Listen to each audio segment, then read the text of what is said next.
There is another level. The only reason you keep saying there isn't is you feel so exhausted about where you are. But life, the universe, or God is just testing you because there is another level. If this is good, giant jump to excellence, giant from good, poor to good to excellence. There's a level where all your dreams are realized. There's a level that you've always dreamed about. It is real. It has not gone away. But it takes that extra burst when you think there's nothing left, there's no way, you've tried everything 10 million times and you keep going. It's almost like God is saying, if you keep hitting this wall enough times, I will see that you will not stop, that you are filled with that level of determination and faith and courage, and then the door opens and you get to that next level. But what most people don't know is, the next level is just 2 millimeters above. And it's called outstanding, ladies and gentlemen, outstanding. What's it called? What's it called? What's it called? Outstanding, magnificent, unstoppable, extraordinary, not excellent. It's a different level. It's a level where you are not one of the best, you are the best. And you know what's amazing?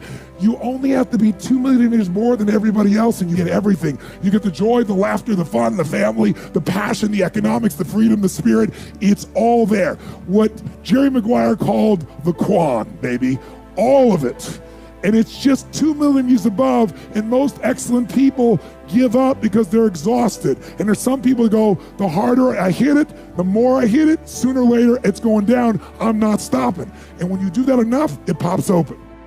I would like to know when you're in that moment failing, and you have to keep going, what do you say to yourself?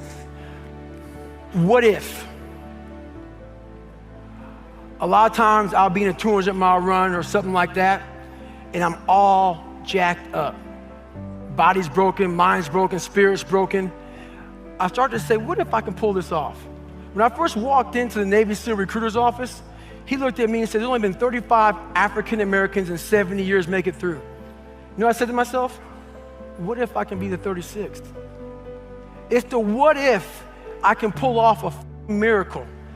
What if I can become someone that no one thinks I can be? And just me talking about that, I have the hair going up on my arms because it makes me just like, what if I can be that guy that people who call nigger and this and that, and now I'm speaking at Tom Ferry's event.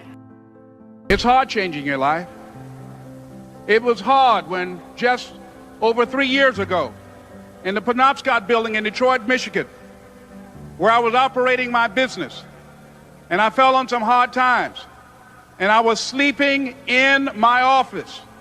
It was hard coming into the lobby, and the security said, excuse me, Mr. Brown, can we see you for a moment? And I said, yes, and I walked up to the counter, and he gave me an envelope. And he said, would you mind reading it here? And I opened the envelope, and the envelope was from management that said, this is an office tower. It's not a hotel. Please do not sleep in your office. And I said, excuse me, sir. I said, I just work long hours in creating my business. I'm an entrepreneur. And right now things are bad for me, but they're not going to be this way always. And I just asked for the opportunity to continue to operate like I'm doing. I'm not trying to make this my home. And it was hard coming through the lobby. And sometimes they would laugh. There's a guy talking about becoming successful. And look at him. He's bathing in the bathroom upstairs on the 21st floor. He sleeps on the floor. Him and 2 other dreamers up there. Look at him. It was hard, ladies and gentlemen, coming to speak to people. And I was facing financial difficulties in my own life. I was behind on my bills and my dreams, and I'm saying to them, you can live your dream. It was hard, ladies and gentlemen. It was very difficult to pick myself up each day believing that I could do it. There were times that I doubted myself. I said, God, why is this happening to me? I'm just trying to take care of my children and my mother. I'm not trying to steal or rob from anybody. Why did this have to happen to me? It was very hard. And here's what I want to say to you. For those of you that have experienced some hardships, don't give up on your dream. No one could have convinced me by holding on, by continuing to push forward, by continuing to run toward my dream, that one day I would have my own talk show. It's a long shot, ladies and gentlemen, from Liberty City, an abandoned building on a floor, never knowing my mother or father. It's a long shot.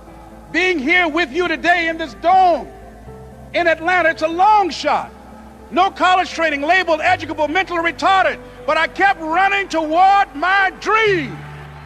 Here's what the concept of the book, as we had talked about the power broke and the fact that I wanted to get people to realize, stop using the fact that you don't have money as an excuse. I understand everybody else in the world tells you need money to make money and all that other kind of stuff. Yep. And I want to give people the mentality of, all right, listen, I'm going to need to do this myself, and I need to use my Slack resources or the resources that are right in front of me to get where I want to go.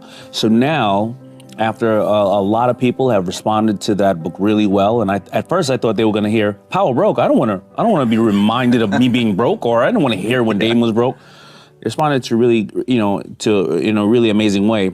They started to ask, well, what are the techniques? Now I have the mentality. What are techniques that you do every single day, and why are you more successful than this person, or this person more successful than this person? We all have the same 24 hours in a day.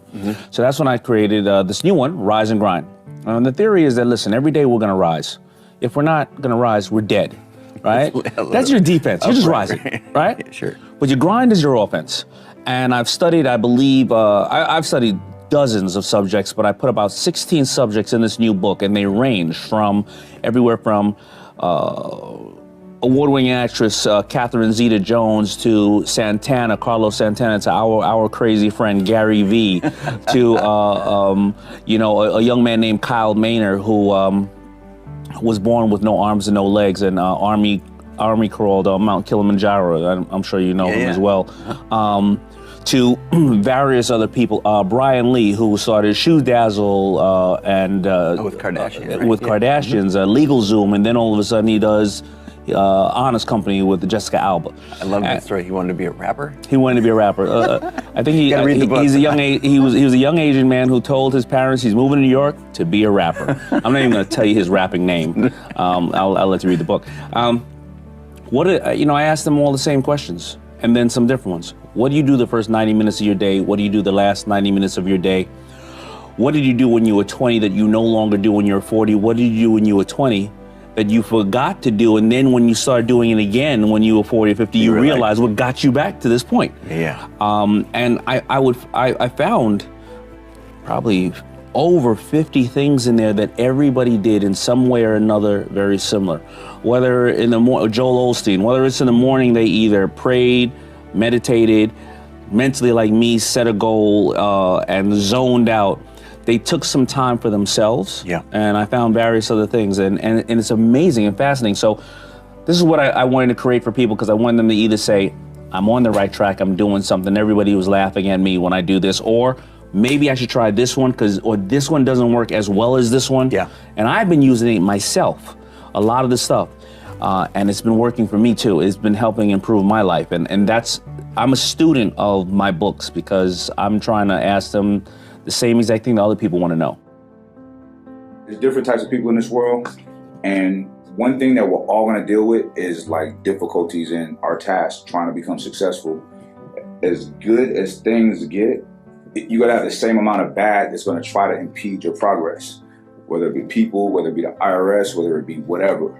Something will rear its ugly head and try to block you. Now, a lot of people can't handle that shit. When you have a vision and something or someone throws a curveball, it hurts, it stings, right? It's like your baby, and now I can't put my baby out there like I want to do it.